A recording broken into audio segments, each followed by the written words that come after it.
அத்தியாயம் 382 வாளின் உணர்வு மற்றும் ரகசியங்கள் பாகம் 3. காலையில் யுஏ வணிகக் குழு மெதுவாக தென்கிழக்கு கோட்டையை விட்டு வெளியேறி பேய்களின் பகுதியை நோக்கி பயணித்தது. போர்க்கோயிலின் உத்தரவுகளை பெற்ற பிறகு பயணத்தில் ஆய்வு மிகவும் எளிதாக இருந்தது. லாங் ஹாவோசன் மற்றும் அவனது நண்பர்கள் காரவான் நடுவில் ஒரு வண்டியில் அமர்ந்திருந்தனர். மீண்டும் பேய்களின் பகுதிக்கு திரும்பியதும் அவர்களின் பணி மறுபடியும் தொடங்கியது. ஆனால் இப்போது பேய்களை எதிர்கொள்ளும் அவர்களின் மனநிலை முற்றிலும் மாறிவிட்டது. முந்தைய பயணத்தில் அவர்கள் பயத்துடனோ உற்சாகத்துடனோ இருந்திருக்கலாம். ஆனால் இப்போது அவர்கள் மிகவும் உறுதியாகவும் முன்பு இல்லாத தன்னம்பிக்கையுடனும் இருந்தனர். யுஏ காரவான் பணக்காரமாகவும் பிரமாண்டமாகவும் இருந்தது. லாங் ஹாவோசனின் குழு இருந்த வண்டி முதல் முறையாக யுஏயுடன் பேய்களின் பகுதிக்கு வந்தபோது அவள் பயணித்த வண்டியைப் போலவே இருந்தது. வண்டியின் உள்ளே விசாலமாகவும் வசதியாகவும் இருந்தது. ஒரு மேசையும் உணவு சேமிப்பு இடமும் இருந்தன. அதில் ஏராளமான உணவுப் பொருட்கள் இருந்தன.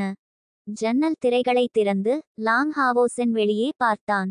விடியற்காலை வந்துவிட்டது. தென்கிழக்கு கோட்டையை விட்டு வெளியேறினர். வெளியே வானம் படிப்படியாக ஒளிர்ந்தது. ஆனால் வானிலை சற்று மோசமாக இருந்தது. மெல்லிய தூறல் பெய்து கொண்டிருந்தது.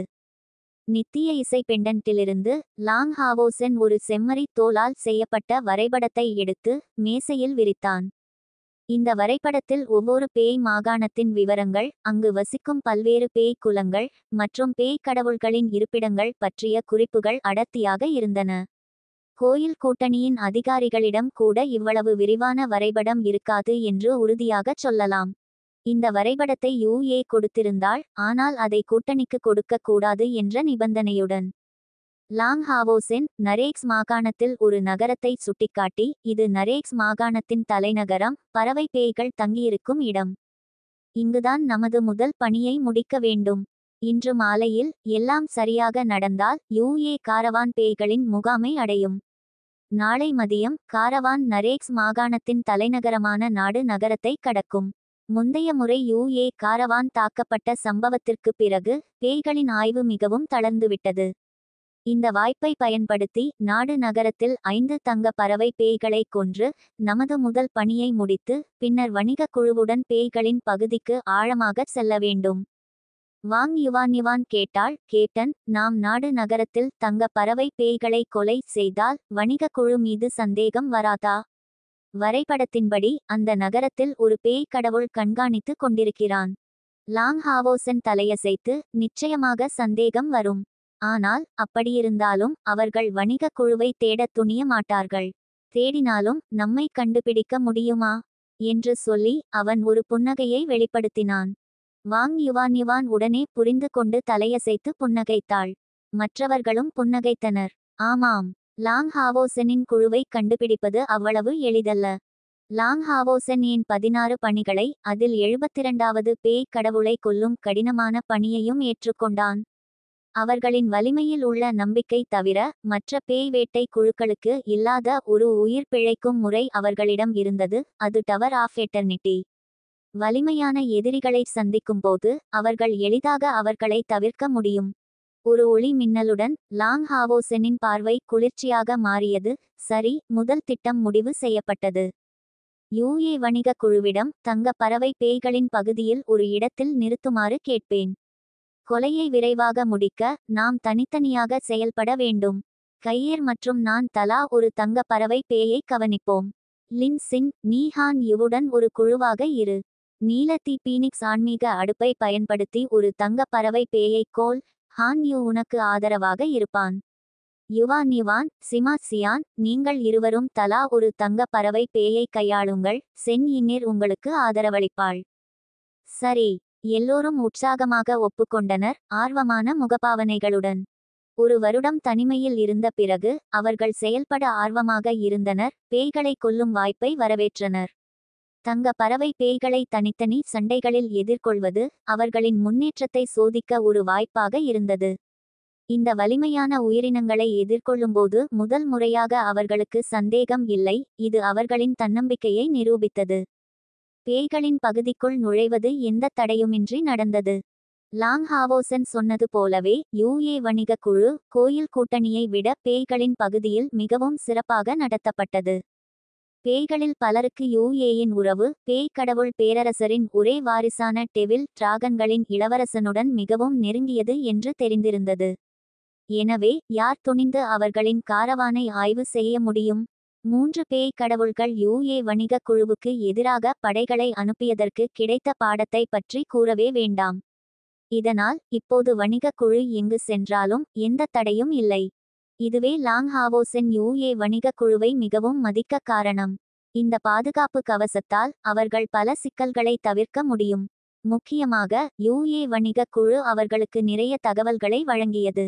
முதல் பார்வையில் 16 பணிகள் மிகவும் சவாலாகத் தோன்றினாலும் யூஏ வணிகக் குழுவின் உதவியால் அவர்களின் பிரச்சனைகள் 3இல் 1 பங்கு குறைந்தன. இது ஆபத்தின் அளவையும் குறைத்தது.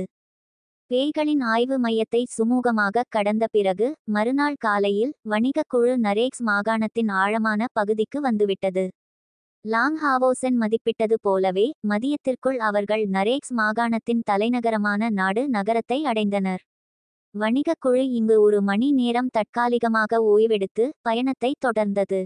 யூஏ வணிகக் குழு போன்ற சுதந்திர வணிகர்களுக்கு வியாபார செயல்முறை அவர்களை விடுதிகளில் தங்க வைக்காது, ஏனெனில் அது செலவுகளை அதிகரிக்கும், செயல்திறனை குறைக்கும். எனவே அவர்கள் வண்டிகளில் கூடாரங்களை எடுத்துச் சென்றனர், எங்கு நிறுத்தினாலும் ஓய்வெடுக்க முடியும். எனவே நாடு நகரத்தில் நுழைந்தவுடன் தண்ணீர் மற்றும் உணவு விநியோகத்தை நிரப்புவது, நாடு நகரத்திற்கு வியாபார பொருட்களை வழங்குவது முதன்மையான தேவையாக இருந்தது. இந்த செயல்முறை 1 மணி நேரம் மட்டுமே எடுத்தது. நாடு நகரத்தில் யூஏ வணிகக் குழுவை சேர்ந்த சிலர் அவர்களின் வருகைக்கு முன்பே தயாராக இருந்தனர், செயல்திறனை மேம்படுத்த. விரைவில் யூஏ வணிகக் குழு நாடு நகரத்தில் தங்கள் செயல்களை தொடங்கியது. தோராயமாக அரை மணி நேரம் எடுத்தது. வணிகக் குழு தங்கள் பணிகளை கவனிக்கும்போது லாங்ஹாவோசெனின் குழுவுக்கு 1 காகித உருண்டையை வண்டியில் இருக்கும் அவர்களுக்கு ரகசியமாக கொடுத்தனர். லாங்ஹாவோசென் காகித உருண்டையை திறந்து நாடு நகரத்தின் எளிய வரைபடத்தை கண்டான். அதில் 5 சிவப்பு புள்ளிகள் குறிக்கப்பட்டிருந்தன. லாங்ஹாவோசென் வரைபடத்தை விரித்து முழு குழுவும் அதை மனப்பாடம் செய்ய வைத்தான். பின்னர் எல்லோரும் அமைதியாக இறங்கி வெவ்வேறு திசைகளில் சென்றனர். இந்த பயணத்தில் யூஏ வணிகக் குழுவின் பொறுப்பாளராக இருந்தவர் யூஏயின் நம்பிக்கைக்குரியவர்.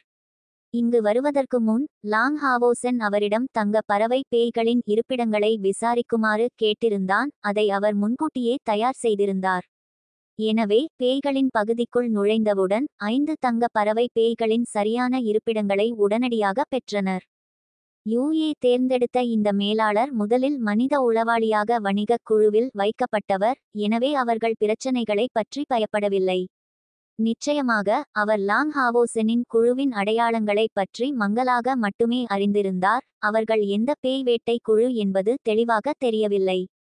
லாங்ஹாவோசெனின் 7 பேரும் ஒரே மாதிரியான உடைகளை அணிந்திருந்தனர்.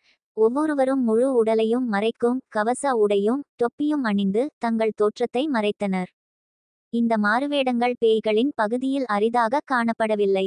மாறாக அவை மிகவும் பொதுவானவை, ஏனெனில் பேய்களின் சூழல் கோயில் கூட்டணியை விட அடிக்கடி மணல் புயல்களால் பாதிக்கப்படும். உயர்நிலை பேய்கள் பெரும்பாலும் இந்த நீண்ட கவச உடைகளை அணிய தேர்ந்தெடுத்தனர். இதற்கிடையில் லாங்ஹாவோசெனின் குழுவில் உள்ள அனைவரும் 3 பேய்களின் கண்களை பின்பற்றி தங்கள் கண்களை ஊதா நிறமாக மாற்றினர். தங்கள் செயல்பாடுகளை தயாரிக்கும்போது லாங்ஹாவோசெனின் தயாரிப்புகள் புத்திசாலித்தனமாக இருந்தன. கையேர் மற்றும் அவன் எதிரெதிர் திசைகளில் செல்வார்கள், மற்ற 3 இலக்குகள் நடுவில் இருந்தன. இதனால் ஏதேனும் பிரச்சனை ஏற்பட்டால் உடனடியாக தங்கள் நண்பர்களுக்கு உதவ முடியும். ஆன்மீக இணைப்பு சங்கிலிகள் இருப்பதால் ஒருவர் வலிமையான தாக்குதல்களை பெற்றால் மற்றவர்கள் உடனடியாக உணர முடியும். லாங்ஹாவோசென் வேகமாக முன்னேறினான். இது அவர்களின் குழுவின் முதல் பிரிந்து செயல்படும் நடவடிக்கை, எனவே அவன் ரகசியமாக கவலைப்பட்டான். தங்கள் பணியை முடித்து மற்றவர்களுக்கு உதவுவது கையெருக்கும் அவனுக்கும் முதன்மையான பணியாக இருந்தது. வரைபடத்தை பின்பற்றி லாங்ஹாவோசென் கிழக்கு நோக்கி சென்றான். நாடு நகரம் நரேக்ஸ் மாகாணத்தின் தலைநகரமாக இருந்தாலும் அது பெரியதாக இல்லை. தெருக்களில் பெரும்பாலான பயணிகள் பேய்களாக இருந்தனர். நிச்சயமாக இரட்டை கத்தி பேய்கள் போன்ற சாதாரண கீழ்நிலை பேய்களுக்கு நகரத்திற்குள் நுழைய அனுமதி இல்லை.